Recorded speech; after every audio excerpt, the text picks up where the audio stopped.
Hello everybody, welcome to another reaction video. This is going to be another Star Wars The Acolyte reaction from the Critical Drinker, the episode 5.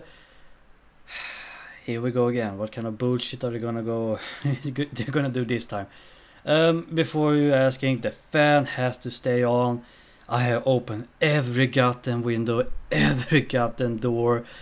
Holy shit, it's hot today. I mean, we're talking almost 30 to 32 Celsius right now. It is hot. It's way too much hot to be outside. I was planning to go to the beach today, but it's just too hot, and probably a lot of people have thought about the idea as well. So it's going to be crowded on the beaches. No, so unfortunately I'm gonna stay home, open everything. I'm hoping for some wind. Oh, so the fan, unfortunately, if you hear anything in the background, it has to be on. It is hot. Holy shit. I mean, I think just in this room, even though I open up everything, it's around almost 28 Celsius just in this room. It's too hot. 24, that's the ideal to me. Anyway, so another goddamn bullshit from the Acolyte. Oh my god, why is Star Wars being tortured so much? Disney, what, they just so dumb. So let's jump into this and see what he has to say. The Sith have been extinct for a millennium. I have no name, but the Jedi like you might call me Sith. What? If you attack a Jedi with a weapon, you will fail. Steel or laser are no threat to them. You serious? Just when I thought I was out, they pulled me back in. You know, after the The writing, the dialogues are... These people who are writing these dialogues, they just fire them. They should never again be able to work for a movie writing or something. Just do not fire them. Oh my, they're so bad.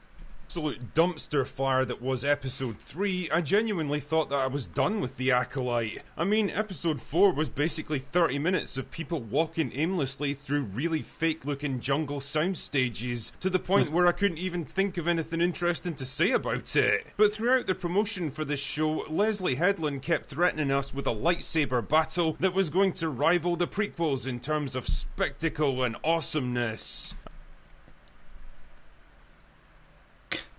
Oh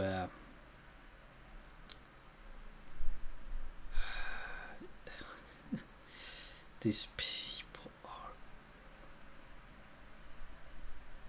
You can never, ever beat the Battle of Heroes or the fight between Anakin and Obi-Wan. It's just too much emotion, too much history behind them and that sort of thing. It just...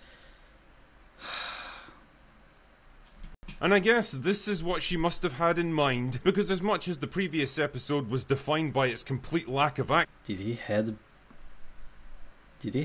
what do you call it, headbug? A lightsaber? This one is entirely consumed by it. I'm not kidding, a good 80% of this episode is people dueling, punching each other, kicking each other, force pushing, force levitating, and headbutting lightsabers. But don't worry, we'll get into that one soon enough. Believe that! First up though, if I had to be super generous towards this show, because never let it be said that I don't find the positives in even the most depressingly terrible examples of modern entertainment, I'll at least say that there's a little bit of skill and stakes involved in this one. I mean, it's still let down by horrifically bad writing, of course, character motivations flip on a dime, and people constantly make nonsensical decisions that actively work against their own interests, but at least the fight choreographers earned their paychecks this time around. Unlike like other shows I could mention. Anyway, allow me to bring you up to speed on current events. This won't take long. So in episode 4, strong female antagonist went to Jungle Planet to kill Jedi Wookiee, only to have a change of heart for absolutely no reason and surrender herself to Squid Game Guy and the others. But then Smilo Ren showed up at the end to totally crash the party. And that's it. That's literally everything that happened in that episode. Why do I get the feeling that this show was originally going to be like 4 episodes long, but they were told to spin it out into 8 to make it seem more impressive? Anyway, whatever. Episode 5 picks up with the resulting battle of Squid Game Guy, dumb male character, strong female character number 2, and a bunch of nameless extras versus Smilo Ren. And it carries on with that premise for the next 21 minutes. I know this because I timed it while watching because I had nothing better to do, frankly, and this brings me to my first major issue with the episodes. You know how one of the big complaints about the final duel in Revenge of the Sith is that for all its visual spectacle, it goes on for so long that it kind of burns out its momentum and exhausts the audience? Well, that one... But that also, it also exhausts Anakin and Obi-Wan as well. You can see that they're becoming more tired over time. It's pretty good how they showcase that even very powerful martial arts, that sort of thing, they can become tired as well. And it doesn't go on for that long. I think it's like 8, possibly 10, maybe even 11 minutes. I don't remember exactly. Lasted for a grand total of 11 minutes and 42 seconds of screen time, which is rough. Yeah, I mean, I have actually done fencing back in my teenage year, and I can tell you, like the first 5 minutes, yeah, you're pumped up, you pretty much like, yeah, you feel like you can do this for almost hours. After 10 minutes, yeah, you're gonna be extremely tired and that sort of thing. Everything is going to feel super heavy. Yeah, you can even see that in football when they are running here and there. I mean, it's depending how good condition you have. I mean, it's one thing to hold up a very heavy steel, slightly, not really steel, iron. I don't remember what it was made of. Don't I have a fencing sword here? I think I have. I think they were made of iron, and yeah, with you, and you gotta hold it up with one hand and that sort of thing. It takes the energy out of you pretty fast. Football, well, you can pretty much outlast a little bit more.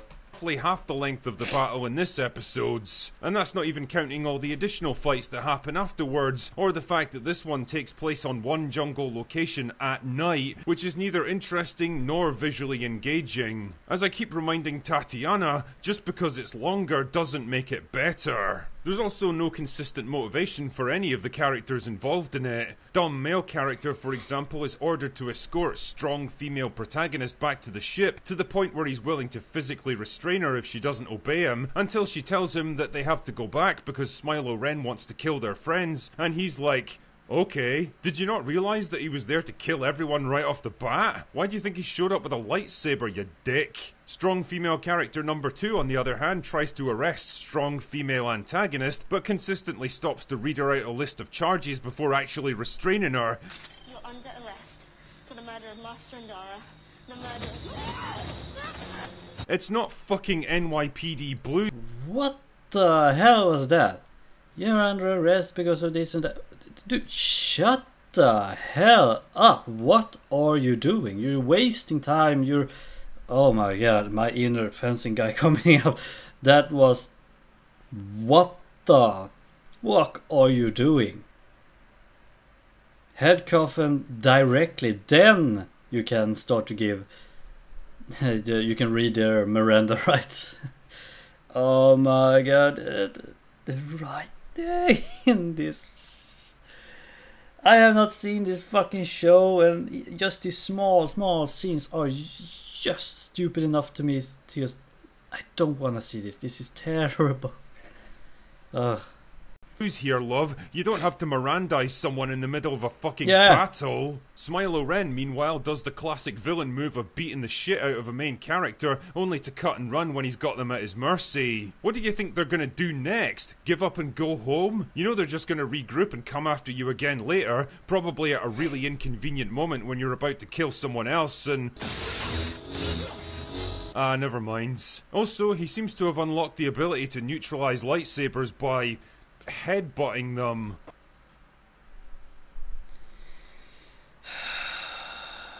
So what? It's made of what is called like a Bhaskar steel or something.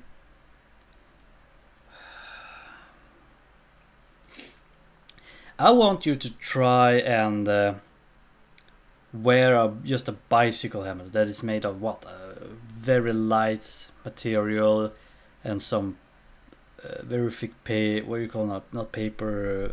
I don't remember what it's called inside the helmet. Just have that around for a couple of minutes. You're gonna realize how heavy it is after a while. You're going to be dizzy. You're going to be out of balance after a while, and that's just a bicycle helmet. When it comes to helmets, when I think about a Sith, what do I see in front of me? Excuse me if I sound a little bit sick, but I'm not. It's the goddamn heat. Or was it? Yeah, the helmet. When I think about a Sith, what do I see in front of me? I see Darth Maul, I see Darth Sidious, Darth Tyrannus, Darth Malgus, Darth Revan, Darth Malak, I see Darth Vitiate, Darth Maul, and I see, what's it called now again? Darth Bane. Darth Bane, I think it was called. I think it was Darth Bane, and what was the guy called from the Old Republic? I mostly think about Old Republic stuff as well. Darth Exar Kun, I think it was called. And what do all of these people have, or Sith have in common? Some of them wearing helmets and some are not. And the reason why some of them are wearing, helmets or masks is because they need it. Like Lord Darth Vader, he doesn't have that mask or helmet because he's looking intimidated and that sort of thing. No, he needs it to survive. And then you have, for example, Darth Maul. The reason why he wears a helmet is because he looks more intimidating because he's so big and that sort of thing. We don't really know. Car going by. We don't really know exactly why he has a mask and that sort of thing. Either because he wants to hide his face and that sort of thing to become more. Because it does makes you a little bit more intimidated as a opponent. We have that sort of record about for example, the Spartans wearing their helmets and the Persians having their fake helmet, and even the Japanese with their helmets. But helmets are initially just unlogical to use in fencing. Like when we, as I said, fencing, you have that big helmet, your protection obviously, but they are made to be a little bit more, how should we say it, adaptable compared to a lot of helmets that were used in battle.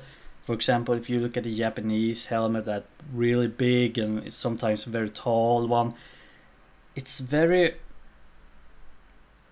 how should you say, unreliable in battle for most time.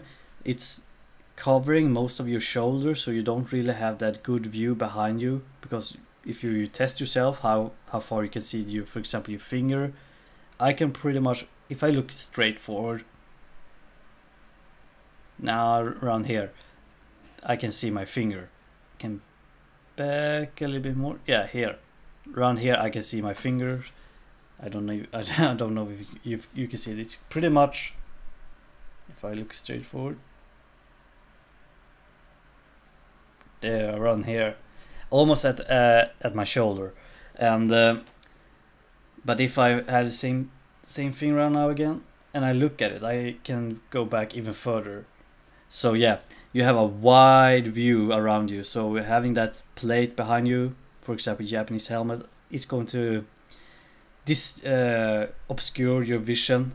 It's good for you to protect your neck and that sort of thing, but when you can be focused right in front, but you are losing that visibility.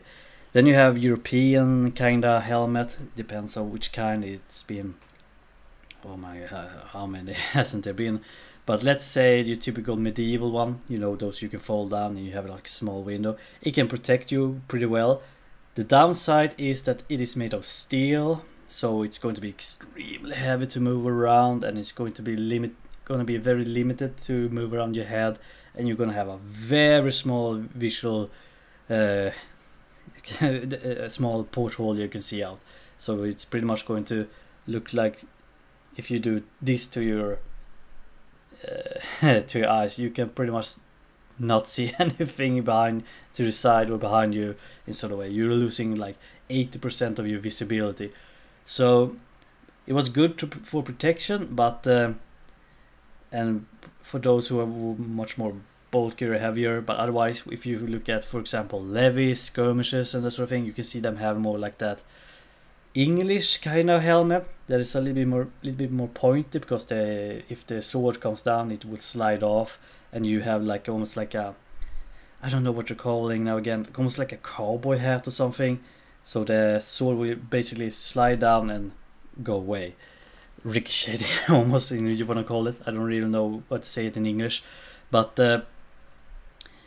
when it comes to lightsabers, it doesn't really make sense to have a helmet. It's just stupid. Does it make you look more intimidated? Well, it depends on the helmet, but otherwise it's stupid. And then you see people going to point it out like this. What about headbutting and that sort of thing? It's still stupid. It's made of, what do you call it now? Basker steel, heavy. You're not gonna move around with your head with a steel helmet. It's going to break your neck eventually. You're going to be so tired, and it's going to force you down basically. And eventually, if you get a good hit, if you bump into something like that, it's gonna hurt. Believe me, it's going to goddamn hurt. So helmet in Star Wars is just stupid. Vader had one because he needed to survive. Darth Maul probably because he wanted to be look more intimidated, and that's why maybe has also needed for survivability. Darth Malgus needed one because a mask, because he was pretty badly hurt by Satil Shan. And who else? Darth Bane, I don't remember much about it. I don't think he had a mask. I don't remember. But most of the time when a Sith had a mask or something, they had a reason for it. This, so far that I've seen, when you see him without the mask, he doesn't look like he has any sort of Sith battle scar, or he doesn't even look corrupted like a Sith. Or like, where are the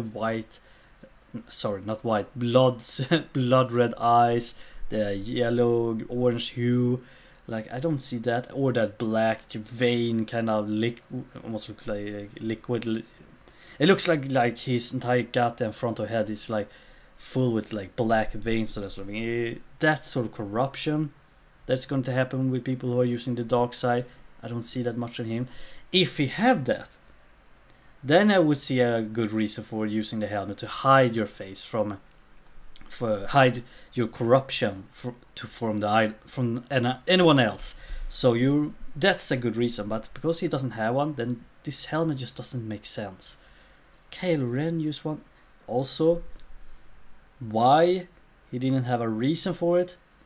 It just made him look, like Snoke said, you looked ridiculous in that thing. Yeah, he did. So as I said, if I would go out into battle, I would rather not wear a helmet. Absolutely not.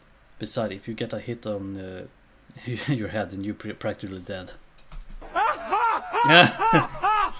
Yeah, sure, okay. I mean, I don't even know how to explain this one, but somehow his armor causes the lightsaber beam to short out, and it takes several seconds for them to fire up again. Why? Don't know, but it seems like a... Okay, that's just stupid. What?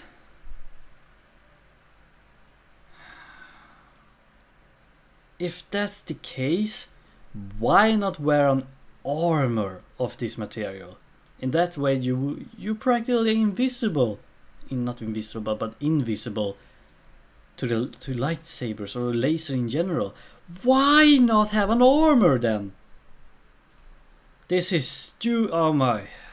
pretty useful thing that would totally change the nature of lightsaber Yeah. duels in all future Star Wars installments. Absolutely. And nah, who am I kidding? It's not like the writers would have considered the implications of world-altering tech like this. Why worry? It's not like it's $1 billion franchise you're dealing with or anything. Anyway, the result of the fight is that strong female character number 2 gets killed by multiple hits from a lightsaber dagger. Holy shit, people actually still die from this stuff? I honestly expected her to get up and walk away at the But Drinker, she was stabbed more than once, do you realize? Nah.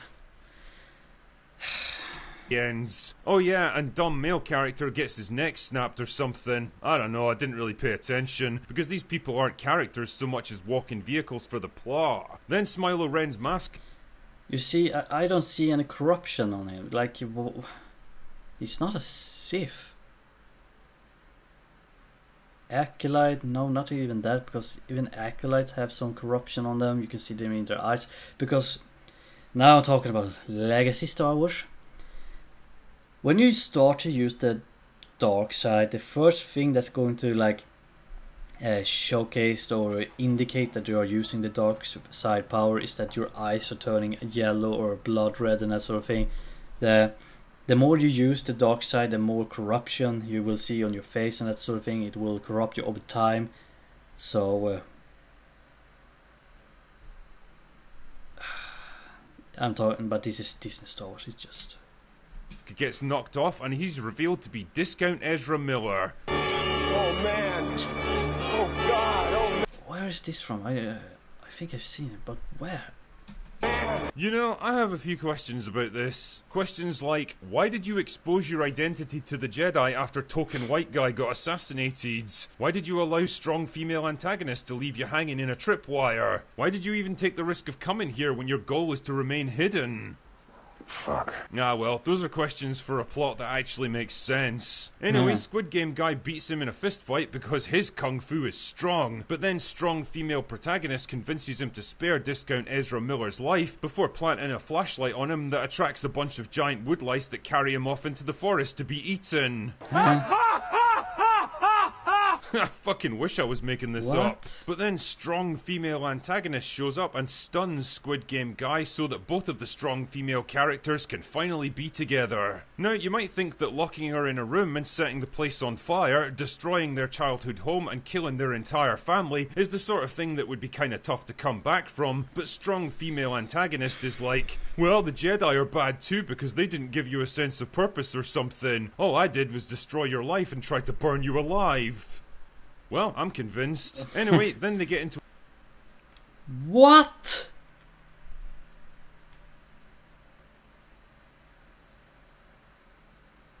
I'm so glad I'm not seeing this shit. I'm so fucking glad. I would melt. It would melt my brain. Oh, the writers. You are fantastic people. to a pointless wrestling match, and strong female antagonist pushes her off a cliff so that she can steal her clothes and give herself a lightsaber haircut to impersonate her and get close to Squid Game guy. Oh god, they're doing this. They're gonna do a switcheroo, but do they realize how easy it is to burn your hair? Like, I'm not kidding, like if you burn one single thing, one single hair straw on your head, it's gonna catch on fire pretty easy and spread throughout your head. It's very easy to burn your hair and that sort of thing. This just doesn't make sense. Thing with the twins, aren't they? What exactly do you think is going to happen to your sister if you leave? But they can. It doesn't matter. They can feel. They can feel different. I mean.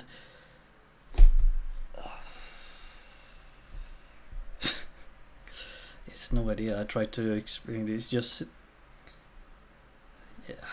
Leave her here alone, unconscious and unarmed in the middle of a hostile jungle. I mean, if the local wildlife doesn't get her, then Smilo Ren almost certainly will. Do you even care about her? Are you mental? Also, you'd think that Squid Game guy might be able to sense that this is not the same Yeah. woman he came here with, but apparently the Force only works when it's convenient for the plots. Also, doesn't she have like a giant spiral mark on her forehead? Wouldn't you see it even with her hair in the way? Instead, Squid Game guy just totally buys it and walks off back to the ship, leaving the dead bodies of all of his friends lying out there in the forest where they fell. Jesus Christ, aren't you gonna give them a decent burial? You know it's only a matter of time before the animals get to them, right? At the very least, you should collect up their lightsabers. I mean, those are priceless Jedi weapons and extremely dangerous in the wrong hands. But nah, you're just gonna leave them there. Fuck off, show. Honestly, every... Oh, I miss the good old days. With Game of Thrones. Season 1 to 4. Oh, so good. Especially the first season. Oh, when it came out.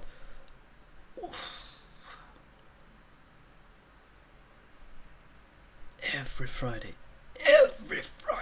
was such a good time.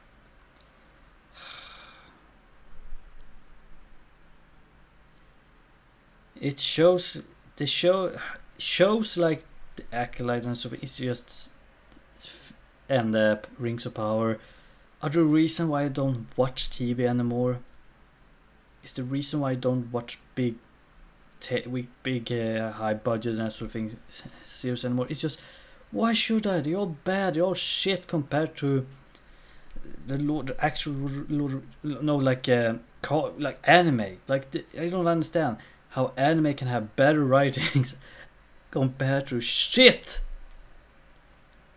that we have today, like live service and sort, not live service, live shows and that sort of thing.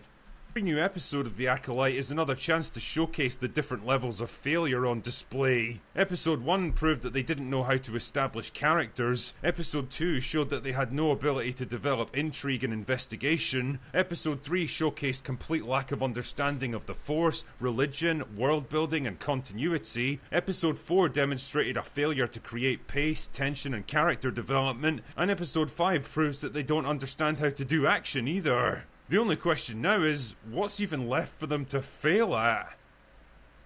Anyway, that's all I've got for today.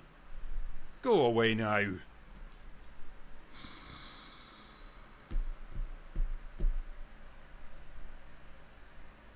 How many episodes are left in that series?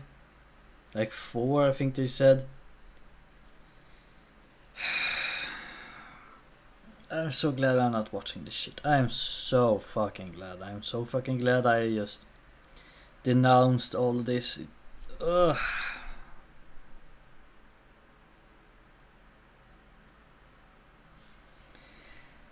Well, compared to anime, I'm gonna go... Oh, speaking of anime, I should say, I'm gonna go back and watch some good anime.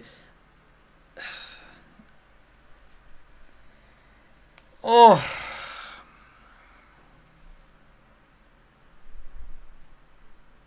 Anyway, thank you all for watching. This has been yet again a just complete disaster from the absolute shit that is Disney Star Wars.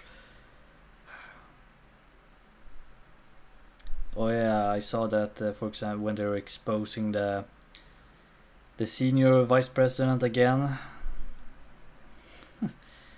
When he's running away from questions and that sort of thing. I mean, truly a clown world, it truly is.